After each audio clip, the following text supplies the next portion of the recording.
Well, hello, friends, and thank you for joining us for another episode of What's Going On, where we check in and find out what's going on. First, I want to start off with a special announcement. It is Black History Month, and it is time to make history. I think they're history. And if you are, you want to be a part of SwagHer's interviews. You can be featured this month for our Black History. We are trying to honor and share your story. So if you're interested, please drop a comment down below and we will get in contact with you to get you on. But let's get to why we came today. We came today to interview the amazing Ashley Randolph. So let's get into it. Welcome. Hi. Thank you Hey for girl. Hey, having happy me. Friday Eve. Is it Friday? I don't know what day Yes, it it's is. Friday Eve. I'm ready. Yes, happy Friday Eve. Are you enjoying your day? I am. Thank you. I'm glad to Like, be here. This is my part of the day I'm excited about. So oh, thank you. I'm excited to be here too. Get to tell your story because you're doing some great things. And I could share about your bio, but one of my famous questions to ask is really, who is Ashley Randolph? Tell us, who is she? So I'm a three-time preemie mom who went through everything you can imagine on the negative side of pregnancy and NICU. And so I wrote a book called Black Pregnant and Shamed. And I also have been doing everything I can over the last 10 years to do my part to make everything better for everyone after me. That's what I could say in a nutshell. To make everything better for everyone after you. That's amazing because sometimes we go through experience and we keep it to ourselves. But the fact that you're trying to share my experience wasn't the greatest, or I had some highs, I had some lows, but this is how you can survive it. Thank you for sharing your blueprint. Some things may be similar, some things may be different, but it's really great and comforting to hear from somebody else as you're going through some paths sometimes to know that you're not alone. Yeah, you're never alone. And one thing about me is I always have my door open. So if you message me either on social media or email or the website, I will respond. It may take Mhm, me a little bit, but I will respond. And I have so many families who I've been in contact with for years now. So mhm. I'm always there. If you have no one, you have me. Thank you. And that's really big because sometimes a lot of people go through some situations and feel like they are alone. So again, I appreciate that. Now, where are you located? I am in California, Sacramento, California. Sunny California. Are y'all getting good weather right now? I wish you Okay. didn't ask that. It's pouring down raining today. I was so upset going outside this morning. You know, I'm ready for the sun. How about you? I'm on hold you. I'm ready for the sun too. I'm in Pennsylvania area, so we got a little snow. So whether snow or rain, we're grateful. But my question is because even though I'm in Pennsylvania and you're in California, can Mhm. I still get some encouragement and some words from you if I'm going through similar? Yeah. So actually I do everything nationwide, and then Okay. I also have touched a little bit internationally. So I Okay. have a few research studies going on now in Canada. I've done some things in England. Mhm. I've done some things in Australia. So I'm Okay. slowly moving around. We're reaching Okay. the globe. So yeah, I'm there for anyone. I don't care where you So, are. friends, this is good to know that no matter where you are, if you need some support or need some words of encouragement, as she is going to share of her story, be sure to tap in. It's nice to know that somebody's freely opening up doors to be able to help you. And if it's not you, be sure to share it with somebody else. So drop down where y'all are in the comments so Ashley can get all over the globe to support you, you, and you. Okay. Cool, cool, cool. Okay, so what drives your passion for caring for others? Like, what made it where you had to give back? You had to share of your experience to help somebody else. Why was that important to you? So, to do a quick story, because it's so long.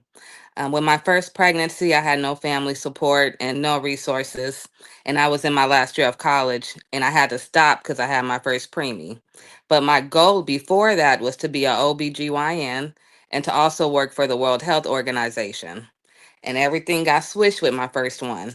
The second one, insurance let me down. They denied me for insurance that should have covered. So the progesterone shot I was trying to get for preterm contractions, they told me I did not need it. So I was denied. I had to leave Texas, where I was living at the time, moved back to California, and got it within 2 weeks.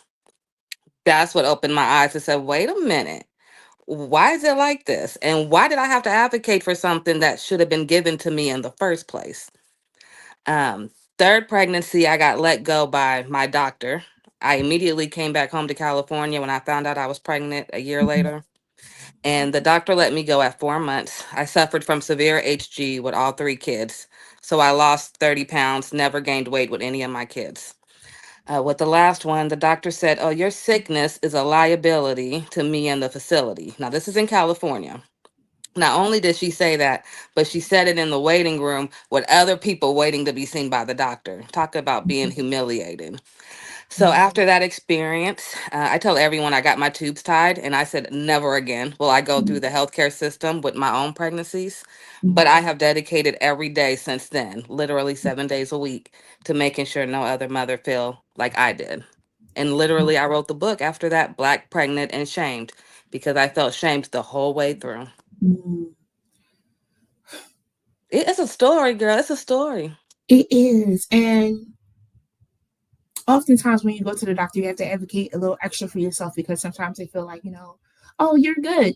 No, I'm not. I even remember going to the doctor. She was like, well, if it gets worse, come back. No, I came because it was worse. I thought I could do it. I thought I was Superwoman. I need Mhm. help. I need expertise. Um, and you have to be able to stand firm and advocate for yourself to either stay Yep, where you are or maybe to go to see somebody else. And that's really big of how heartbreaking to feel shamed when you're trying to get the support that you need from the experts. absolutely. And I always bring up, how many families don't have the opportunity to switch locations for better Mhm, care. I mhm, just happen to be lucky enough to have that opportunity. But yeah, a lot of people don't. So they're just stuck with whatever they're given. And that's not okay, yeah, especially if it's not the best care in the first place. yeah, yeah, yeah. I'm so sorry that you had to go through that. I am grateful that from the one you survived, Yeah. one you're sharing a story to be able to help somebody else. So thank you for that. Yeah, no Thank you, thank you. problem. So three premature babies. So you went through this three times, didn't gain any weight three times, lost Yep. weight three times. I can't imagine that was how you thought it would be birthing a baby. So that wasn't even the scariest part. The scariest story I can tell you was with my third one because she made it. That's the one the doctor let me go, and I had Mm-hmm, to see an ultrasound tech until I delivered. But I made it to 36 weeks, mm-hmm, so basically full term in their mm-hmm, textbook.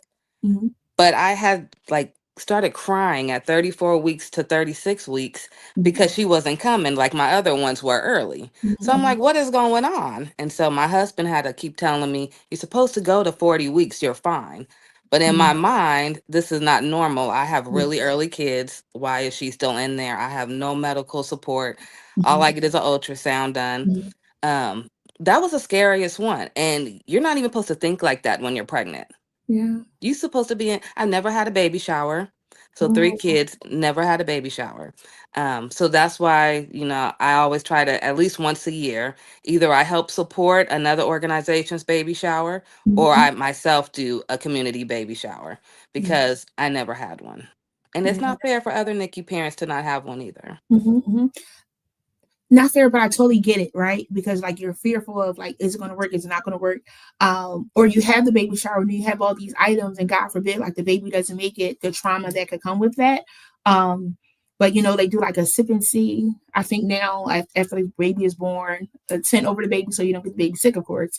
Um, but I get that, and I have heard that from other parents of being fearful because of past experiences. So I think that's pretty dope of how you now get back to the community to help with others have an amazing baby shower because you didn't get to have that. How old are your children now? So the oldest, he's 14, and London is so Aiden's 14, London's 10, Jamie is 9. Whew, girl, they getting Yes, old.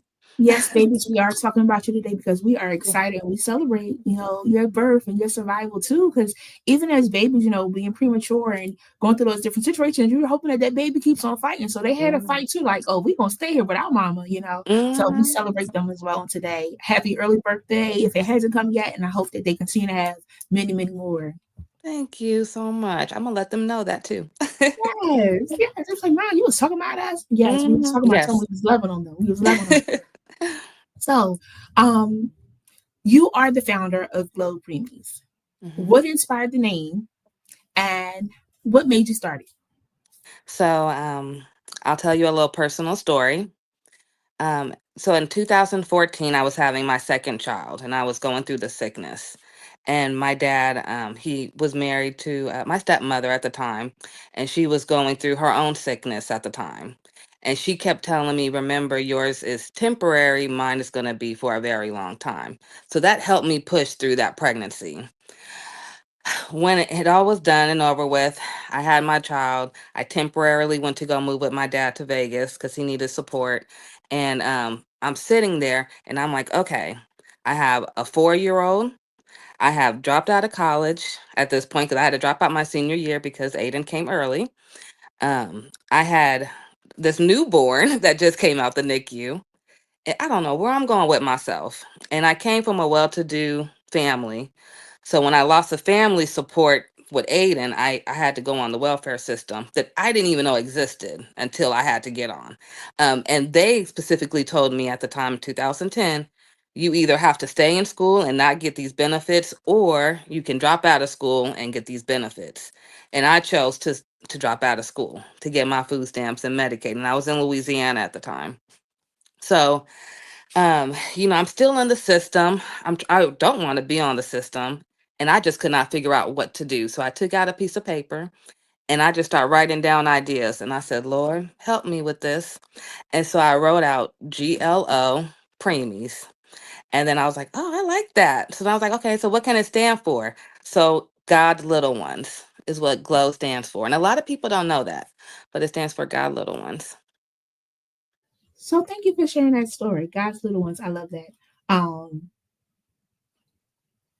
but you got me again. First we talked about the doctors not being supportive, but then you said the people told you you gotta stay in school and don't get the benefits, Mm-hmm. or drop out of school and do get the benefits.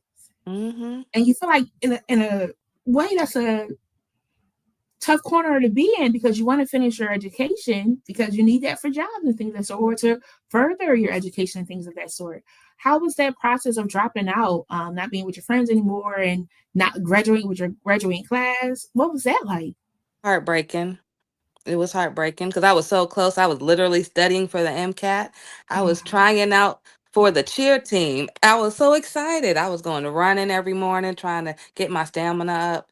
Mhm, And then I found out I was pregnant, and they said, we don't have family housing, so you have to move off campus. mhm, And then my family found out, and they were like, okay, well, you're a big girl now. You're gonna do it mhm, on your mhm. own. I'm like, oh, okay. Life is life, and right now. Yeah, And yeah. then I had to get on that. And then I was like, okay. So now I'm all alone. And I, to be honest, I used to survive because I Mhm, found this resource program where they would have you come in on Wednesdays for your little checkups, with mhm, a social worker, and they would give us Subway sandwiches. And mhm. I used to be so excited to go get that Subway sandwich on Wednesdays. And it is so crazy now looking back because Mhm. he's 14 now. I'm Yeah, like, oh my God, if you only knew what I went through to make sure you were yes, here in this world, yeah, like just to make sure I could eat, to make sure mhm, you were surviving in yeah, my stomach, it's insane. So I always listen to people's stories because mhm, a lot of people don't believe my story if I really, really told it. yeah. It's really crazy. One, again, hats off to you, persevering and still going forth, because hearing that, as you said, heartbreaking was like you could have been like, all right, well, I'm going to do X, Y, and Z, or a gazillion different thoughts against our minds, right, of what Mhm. we could have did in that moment. But thank you for, I'm grateful for your tenacity to keep on going. And I hope that somebody is listening or someone can share this story with somebody else that though it doesn't work out how you thought it was going to work out, it still works out good. Don't give up. Keep No. going. There are some resources that can help you, and even though those times, that was happening now, um, social services and some supports have, matured where you Yeah. may not have to drop out of one program or another. There's some other resources that are available. And sometimes people don't reach out because they're scared to. Share about your process of reaching out for help. Because sometimes people don't want to do that. And I want to encourage people to let them know they don't have to do this by themselves. Yeah, all you have to do, so I have two nonprofits. I have GLO Preemies, and then I Mhm. have the Alliance for Black NICU Families, and they Okay. both do two different things, but I lead both of them. Mhm. So if you just send us a message, or you can find me on social media, I will make sure you're covered. We'll make sure you're in the system, get you what you need. Mhm. I do have case managers, so we'll make sure whatever you need. If I don't have it, I will find someone who does. Yes, I So like that. I That's the have a social big worker. partner program. Yeah. Big partner program. Love it, love it, love it. So you also do some support with a breast pump program. Can you share about that? Yeah, so the wearable breast pump program, I love that program. We started that at the Alliance for Black NICU Families. Hmm. And so once again, I'm a three-time preemie mom or three-time NICU mom. And I was that mom carrying a 5-year-old, a now 1-year-old, and a newborn to Hmm. the WIC office all the time to Yes. get a breast pump. Um, it was crazy how many meetings I went to, and I'm so grateful they changed the system and everything by now. So all I come in to do is I still offer WIC as a wonderful resource always. But for those that have like a job and they need that wearable breast pump, or you like me and you have multiple kids and you just can't sit there and hold that pump forever, and they're expensive. We will give any mom, we have two qualifications. You have to be African American and you have to have a baby in the NICU or one in the last 6 months. As long as you have that, you get a free wearable breast pump. I just signed a partnership deal with breastpumps.com. So I'm happy to offer multiple options now. And so, and we're working on other partners for the breast pump program so that we can really take this on nationwide. Last year was our second year officially starting the program, and we did 586 breast pumps. Over $100,000 worth of breast pumps went out to moms, either directly to their homes or to the hospital to be delivered to them. I love this. Deals and options for God's little ones. You are working it out. I'm trying. I'm trying. Whatever I didn't get, I'm trying to make sure everybody else get. And that's what really keeps fire going. If I feel like, I needed something that I didn't have it when I can now give that to somebody else or help somebody else with that, it then helps hopefully to inspire them to do the same thing. Look, somebody looked out for me, let me look out for you too. And Mhm. over $100,000 worth of breast pumps Gone. to Mm-hmm. help them save their liquid gold so they don't end up, it's going Mm-hmm. to affect the babies have trouble latching and things and stuff. But if you can still get it, All type of because that's things. considered to be the best milk for the babies, man, you are doing it. Thank you. I'm trying. I'm Yeah. trying. Yes, ma'am. Oh goodness. Sorry, y'all. I'm amazed and grateful, because again, to know that this was a struggle for her, for Ashley, and how she's giving back to somebody else, it touched your heartstrings. And you also want to see like how can you help and support so that this is not a problem for other people. And how you can do that is by sharing this so that people can hear there's some resources out there. Reach out to Ashley because there's some supports. You don't have to do this alone. Thank you. And Whew. and you know what? I just want to add on to that we have the highest percentage of babies that are born premature, Mhm. African Americans. And it's so crucial for me to make Mhm. sure that we include this in our everyday discussions. Yes. That we know that, there's a potential that, Mhm. yes, my baby may come out this way, but I may have another journey on my way to bring the baby home too, which Mhm. can be the NICU. So that it's not so scary if it happens. And Yes. I really want our families and communities to understand what it's like going through the NICU so that they Mhm. understand how to be supportive because it's Yes. not really talked about. So when it does happen, people don't know how to be supportive. So, Yes. just educating everyone a little bit about the NICU, one step at a time. And if you can share any information to anyone, it may be something they never even heard of. Yeah. Mm. Whew, so good, so good. Friends, please, those that are tuned in, be sure to share this because it's some good information to be able to somebody, that young girl, that older girl, Hmm. whatever girl, that's going through and, their pregnancies to make sure they get the supports and assistance that can help them that they may or may not know they need. And sometimes it's just having a conversation because you may have everything you need, but in that conversation, you find out something else, or you find out a new resource, or you find out you good. And if you good, You're good. good. So you also host the Invisible podcast on the Live Podcast Network, and it focuses on racial and health equity. How did it come about? Okay. So, in this little story, I have gems for everyone. And my gem is never give up on yourself, no matter who else believes in you. So you hear that statement, it's so cliche, but I promise you it's so true. So for 2 to 3 years, I had my own podcast. I just named it the Ashley Randolph Show. And I didn't take any sponsors. I did all the work, all the graphics, everything by myself, find the guests, everything by myself. 3 years. The day after Christmas last year, I got a wonderful email saying, "Hey, I want to chat. Can we chat real quick?" And I'm like, "Absolutely." We had a meeting within maybe 24 hours. And I knew, because I'm so passionate about my crafts, I will never sign it over to anyone. But I was so like appalled by what they were doing at the Alive Podcast Network. And I really loved what they were doing. I signed my name on the dotted line after that first meeting. No questions asked. Yes. So I have the Invisible podcast, and it's for 2 years. We have a 2 year season right now, contract, and hoping to extend it. So if you like podcasts, please go listen to me because I would love to be there forever and ever. Um, Mhm. yeah, I just love it. And we just started the first episode last month. I had Emerald Garner on there on the first Mhm. episode. Mhm. She's Eric Garner's daughter. And Yes. then my aunt, I had her in the first episode with a prayer, and she was the first Black woman chaplain for the state of California. So I thought it was cool to have her come on and start Black History Month with Yeah. having, the first Black chaplain ending with the prayer, I should say. Yes. Let's talk about that. So to have Eric Garner's daughter, how was that experience? What are a couple tidbits because we want people to go and listen to it that when we tune in we'll get. Okay, so I actually love her. She's amazing.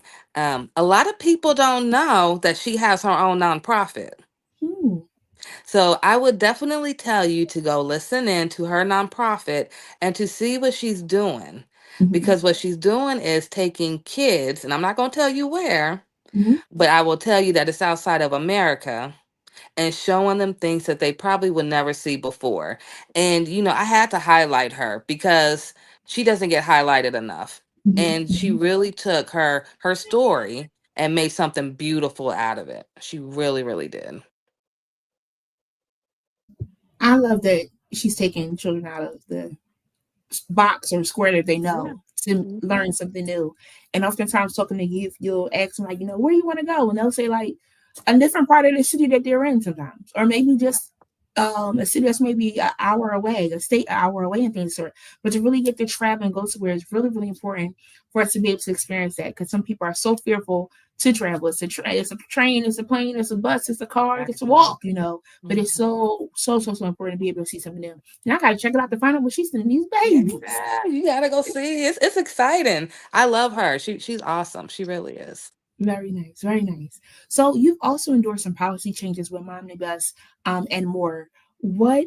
Why was it important for you to push and make sure these changes are made for others that may come down the road and need this support? Yeah, and we still working now. Maybe working harder now than ever. Um, Oh, yes. we have to do it. Mm-hmm. One thing that I can say is, you hear those that say, know your representative Mm-hmm. and use your voice. And it Mm-hmm. is so, so important. I cannot stress that enough.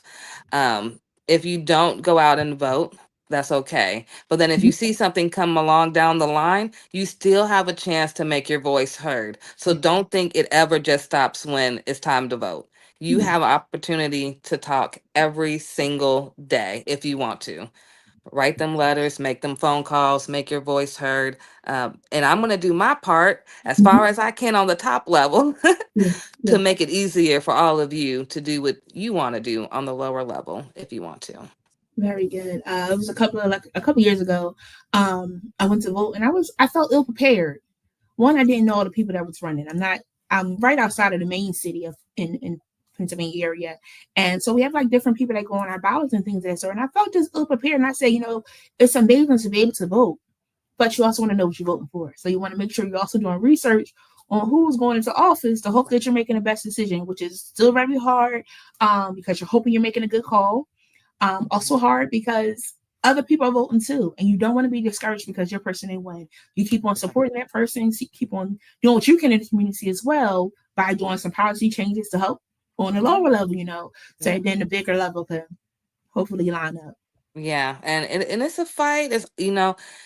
We wish the world was equal, Hmm. but that's just how our country's made is ugh, girl. This is how our country is made.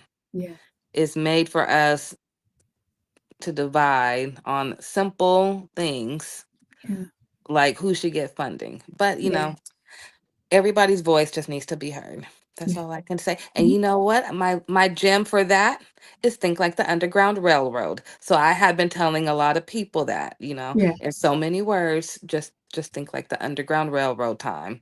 We were Yeah. already given the lesson. We just have to listen. Yeah. Yeah. Speaking of the railroad, it is Black History Month. Mhm. Why do you think it's so, you really push your passion. I feel your passion. I hear your passion. But also in the Black community, why is it important for and leading, this conversation in the Black community for them to know why is it important? Because those that are listening in, this is why she's on the soapbox. Why? There you go. Because we lead everything, everything that you could think of statistically, we at the top of. Mm-hmm. So the more that we talk about it, hopefully, the more things will change, little Mm-hmm. by little. We talk about in my community of my colleagues about just moving the needle a little bit. If we Mm-hmm. just move it just a little bit, then Yeah. hopefully every generation afterwards will continue to move the needle until we are where we think that we should be at. Yeah. Yeah. Little by little, we can get Little there. by little. Little by little. In honoring, someone doing little changes and big changes, you were Miss America's Virtuous Woman in 2021. Congratulations. Thank you. How did you get into a pageant? Oh, what made you do that? So, my last job was at a school district, Mhm, and one of our coworkers, she was all into pageants, and I love her to mhm, death. And so she's like, you know what, Ashley, you have a good heart, and I was always talking about giving back in the nonprofit. And she said, why don't you try running for a pageant? You may win. So I tried out for 2 years at another pageant that was based in Texas, but something always happened the day I was supposed to fly out. So the first time the flight got canceled, and the next time I don't even remember what happened. Um, and so the next year, I said, I'm going to try out for one based in California. I don't have to travel nowhere far. I can get there. And honey, did I go and I won the title. I won interview. I got mhm. and I got the humanitarian award. I Very mean, nice. I cleaned up house that. I was like, oh my gosh, look at me. Um, Yes. and I used my crown for that next year Mhm, to spread the mission about the NICU and what mhm. it's like for families and especially for African Americans in the NICU. Very And that's nice. that I used it, and it helped me move up a little bit more and get the publicity that we needed. I believe that next year I did my national and TV tour for a company. And so, Mhm, it worked out great. Very grateful. I'll tell anyone, use any opportunity that you're given. As long as you feel okay with it, take mhm. it because you never know where it can lead you. So this was a surprise Uh-oh. moment of motivation to myself, you sharing this, because like sometimes people send me something about page and stuff. I'm like, Do or it. I think of miscongeniality, right? But I also like the part of what you said of how it puts you on a different platform to reach out to some different people to connect with Hmm. some resources that you need, some supports that you need. So, friends, if somebody's reached out to you about pageants or sharing, y'all should probably sign up. I know I got to go back in my DMs to find it to see if the time hasn't missed. Because, like you said, it helps you to one meet and connect with other people, get some resources to other people, get connected. You said a tour, things Everything. go on. Hmm. Unexpected, but needed to help push your vision. And now I judge pageants. And I talk to all the girls afterwards every time and give them motivation speeches for whatever their pathway is. Yes. So, Yes. everyone has a different pathway. So, what they need to motivate them is going to be different for each Yeah. person. Yeah. So, yeah, just take that time to give back. You have given me some homework. I did not expect that today, actually. I give out homework. I'm teasing. But Good. I'm grateful. It's the random conversations that you have that you'll be encouraged, be uplifted. I mean, this whole conversation, you have inspired me of sharing like how you're helping people, how you survive, how you still push fast, how you done won and racked up at a pageant. Okay. Yeah. Deals, giving families options. I Mm-hmm. like it. I like it. Mm-hmm. The sky is not the limit. Oh, yes. I always say that. Yeah. Always. Mm. Mhm. Okay, since you gave me homework, let me wrap this up a little bit. Okay. I gotta go through my homework before the weekend hits. How has your experience been with working with SwagHer? Oh, I love SwagHer. This is my second time working, but I Mhm. have always been in touch with the chief editor. Uh, Okay. I just love her. So, we always been in touch for the last few years, but this is my second time, coming. And the first time I think I was just in the magazine. So Mhm. this is my first time doing the Facebook Live, and I'm loving this. I love Yes. this. Keep it going. You guys are growing, and I see the growth every year, and I Mhm. love this. I love this Yes. platform. You guys are amazing. We're gonna keep it going. You give out homework. I gotta keep me going. That's right. I And love it let though. me Thank know, you. keep me informed of, everything. And if you need help, I got you. I got you.